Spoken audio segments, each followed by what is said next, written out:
the Super Nintendo. An amazing step forward for the world of gaming.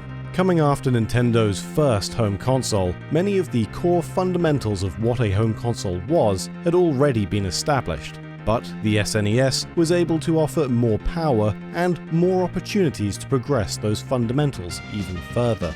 Everything about the console saw improvements over the NES, with more buttons, more graphical variety, better music, and with that, arguably, better games. Platformers like Super Mario World 2 Yoshi's Island and Donkey Kong Country 2, fighting games like Primal Rage, and awesome RPGs like Final Fantasy VI, Chrono Trigger, and Super Mario RPG. But first, we're going to take a look at one of our favourite titles on the system, Mega Man X. Many new designs and characters were introduced to the Mega Man franchise with this next generation of games. Mega Man X took the original formula and gave it just a little bit of modern spice. Some of that spice included new characters like Vile, a Reploid war machine, who many have compared to other pop culture icons such as Star Wars bounty hunter Boba Fett. Vile's original Japanese name was Vava, which some argued was changed to Vile in international releases out of the fear that Lucasfilm would sue Capcom as a result of Vava being just a touch too close to Boba, with V's and B's sometimes being used interchangeably in Japanese. However, in an interview conducted in 2012, Capcom character designer Tom Pon stated that Vile's design was inspired by another character in pop culture, but not Boba Fett. The true inspiration was Bubba Zanetti from the 1979 George Miller film Mad Max, with Vava being similar to the transliterated name of the character Baba Zanetti.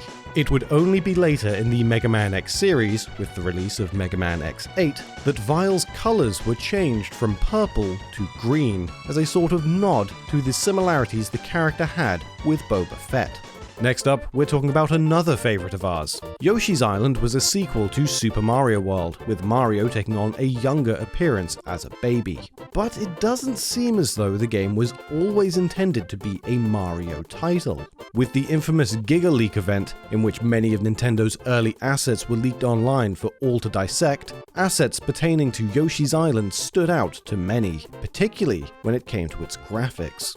This includes an early sprite sheet for Yoshi, which didn't even have Mario present. Instead, Mario's role is taken by what appears to be a young wizard. This could lead you to believe that the original plot of the game wouldn't have involved Yoshi saving Mario, but rather Yoshi saving a wizard. Not only does this character have graphics for the main gameplay sections of the game, but even the game's opening, suggesting that this may not have been just a simple generic placeholder character, but rather one that would have had some considerations made. Other unused concepts can be found deep into these archives too, which back up claims made by Miyamoto in a 1995 interview.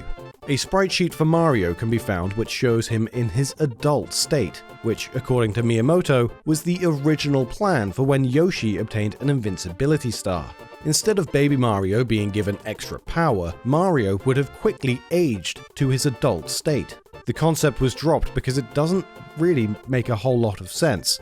The interviewer mentioned that from a sales point of view, a game where you control Mario rather than Yoshi would probably sell more, to which Miyamoto responded with, "Yes, and that's why we added the ability to transform into Super Baby Mario when you pick up a star. In fact, our first idea was that the baby would transform into fully grown, mustachioed Mario when you got the star. But another staff member pointed out how that would be weird with the story, so we kept him as Super Baby Mario. Personally, I still think the idea of adult Mario running around is better." Speaking of mustachioed Mario, Baby Mario's appearance was also altered during development, with graphics existing for the character in a bonnet as a baby, still donning his iconic facial hair. Frankly, it's just a bit unsettling. This next game wouldn't be seen in stores 2 years after it released, all thanks to complaints in the United States. In 1996, a mother from Gilbert, Arizona, started a grassroots campaign to have the SNES port of Primal Rage pulled from store shelves, despite the game having been on the market for 2 years at that point. The campaign had a limited amount of success, with the initial controversy coming about as a result of her 11-year-old son executing Chaos's fatality, the Golden Shower, a move in which the beast finishes off his opponent by urinating on them. A shocking and grotesque finisher for those without a sense of humor. Time Warner Interactive, who published the title, dismissed the claim because the mother decided to go straight to the media as a first port of call, rather than approaching either themselves or the game's developer, Atari. The company managed to prove their point when they decided to resubmit the game for a rating from the ESRB to get a second opinion, where the board decided to give the game a T14 rating, the same rating that the board had concluded the game should be released with already. Having not changed the rating of their game, Time Warner made a point of chastising the mother for criticizing the game for its content when she willfully ignored the age rating given for the game and let her 11-year-old play a game that was given a rating above his age. Next up, we're talking about the SNES exclusive Uni Races, or Uni Rally in PAL regions. The game's developers, DMA Design, once had a strong relationship with Nintendo and planned to reference this connection in an earlier version of the game. As seen in pre-release footage from a Nintendo Power Previews commercial, the game's tours were once planned to be named after Nintendo franchises, including The Legend of Zelda, Super Mario, Kirby, Metroid, Donkey Kong, Yoshi, Wario, Star Fox, and one tour was named after the Ultra 64, which was the original name for the Nintendo 64. But this is far from the game's only interesting tidbit. There are 16 different races in the game, each functioning as a save file that you can name. However, some names just won't work. If the player enters a common swear word or a word that's generally taboo, the game will say, "not cool enough," and you'll have to enter a different name. But the devs at DMA went one step further, having a dig at Nintendo's rivals. If the words Sonic or Sega are entered as names, the "not cool enough" prompt will also be triggered. Cheeky boys. This next piece of trivia reveals that Donkey Kong Country and Phil Collins actually had more in common than just gorillas. According to the game's composer, David Wise, he had actually been attempting to make the SNES emulate the sound of a Roland CR-78 drum machine, the same machine utilized by Phil Collins for the song In the Air Tonight. The similarities between Donkey Kong Country soundtrack and Collins' song can be heard quite strikingly at the beginning of the game's track, Bayou Boogie.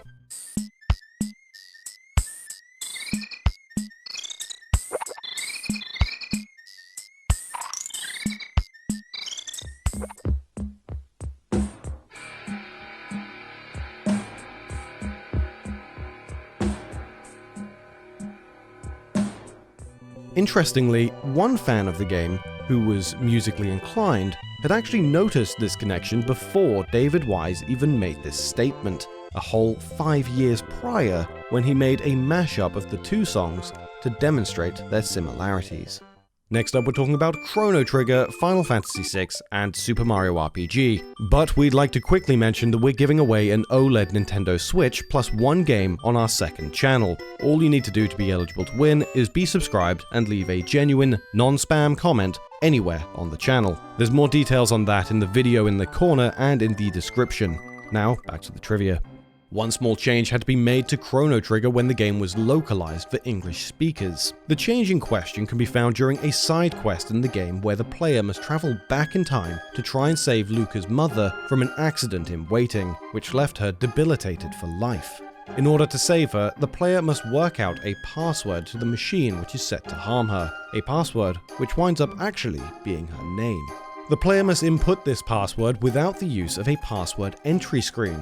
So of course, using quick thinking, the player must come to realize that they need to type out the name by using the buttons on their controller. The left shoulder button for an L, the A button for an A, etc. Now, in the Japanese release of the game, Luca's mother is written in kanji, with no distinct way to spell this name using the Latin alphabet. Because of the similarities of L and R in Japanese, Luca's mother could actually have one of 4 different names: Lara, Lala, Rala, or Rara. The correct answer is Lala in the Japanese game, though knowing this answer would have been tough. It's a lot more straightforward in English because L and R are phonetically distinct.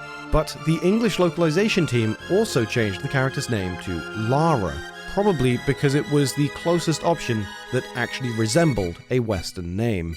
This also meant that the game had to be partially reprogrammed to accommodate this, as it meant the password required a different combination of button inputs.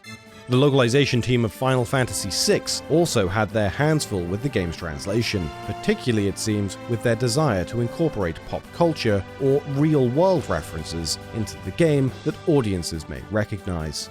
Well, would have recognized back in the 90s perhaps.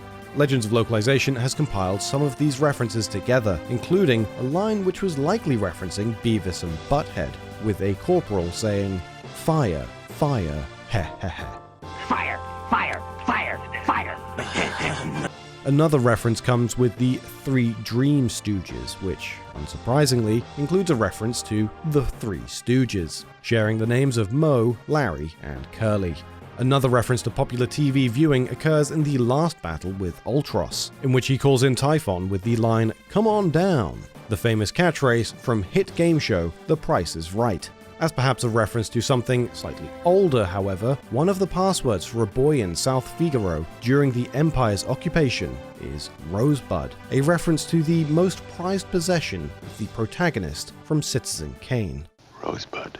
The next RPG we're talking about is Super Mario RPG, which also happens to have a ton of references within it, though notably far more in the Japanese version of the game. There was some excellent research done a few years ago by video game translator Clyde Mandelin, where he compared the English dialogue of many enemies to their Japanese counterparts, revealing that the English localization cut out many references to media. But there were a few other things lost in translations as well, direct references to Nintendo games and characters. In the English versions of Mario RPG, the Magikoopa enemies will say, "That's my child?" when a battle starts. This is a bit odd, and seems to be a bare-bones translation of the text that pops up in the Japanese game. Here, the Magikoopa says, "Kyuki, you're that baby from that one time."